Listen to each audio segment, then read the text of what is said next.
Friend. மற்ற எந்த கோழியும் தான் சண்டை போடும் எங்கள் கோழி. ஆனால் இந்த கோழியை மட்டும் பார்த்தா சண்டை போடாது. இது என்ன பெஸ்ட்டு ஃப்ரெண்டு போல இருக்குது. இதுதான் ஃபஸ்ட்டு வாங்கின கோழி. ரெண்டாவது வாங்கினது இந்த கோழி. பொட்டை கோழி வாங்கினோம். இவங்களோட ஃபஸ்ட்டு நடை வச்சப்போ இவங்க 9 பேர் குஞ்சு பறிச்சது. இது வந்து 3 பொட்டை கோழியும் இருக்குது. ரொம்ப ஒத்துமையாக இருப்பாங்க. வீட்டை விட்டு வெளியில் போக மாட்டாங்க அந்த கோழி எல்லாமே. இட்லி, சாதம், ரைஸு, கோதுமை மட்டும் தான் சாப்பிடுவாங்க. இல்லாட்டி கோழி ஃபுட்டு தான் சாப்பிடுவாங்க. அப்புறம் ரெண்டாவது மறுபடியும் அடை வச்சா இந்த 7-8 குஞ்சு வச்சது ஒன்று காக்கா தூக்கி போயிடுச்சு. இது வந்து சண்டை கோழியோட கோழி குஞ்சு கிடையாது. இது அப்போ வந்து கோழிக்கு ரொம்ப உடம்பு சரியில்லாமல் இருந்தது.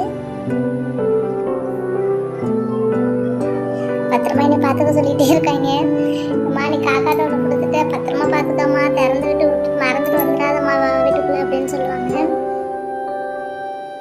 ரொம்ப ஆக்டிவாக இருக்குது இந்த கோழி குஞ்சு. எப்போவுமே தனியாகவே தெரியும்.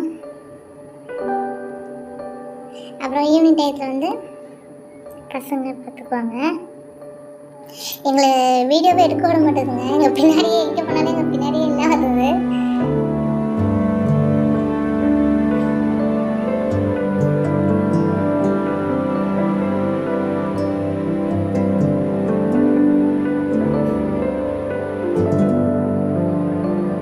இந்த கோழி இப்படி பொழைச்சி இப்படி ஆக்டிவாக இருக்குமோன்னு நாங்கள் நினச்சி கூட பார்க்கல.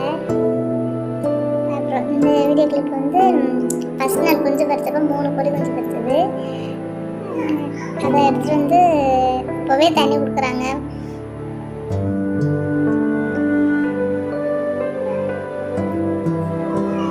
Thank you friend. என்ன பிரியாமல் இருப்பாங்க.